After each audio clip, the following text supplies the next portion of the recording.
Light is one of life's most necessary elements. It gives plants energy, our earth warmth, and it helps our eyes to see color and shape.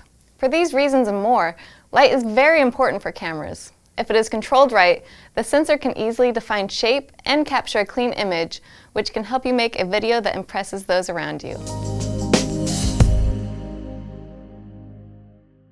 Controlling light in a camera starts with controlling exposure.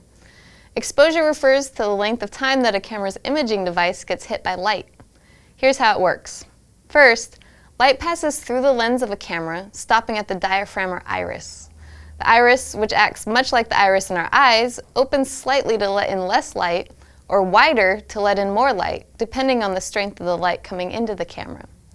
Once it passes through the iris, in some cameras, it passes through the shutter gate. The shutter gate covers a sensor for a determined length, then opens to let light in. Lastly, light reaches a sensor where the photons that make up light are captured, collected, converted into electrons, and read by a computer. The more electrons in each pixel, the brighter that pixel will be during playback.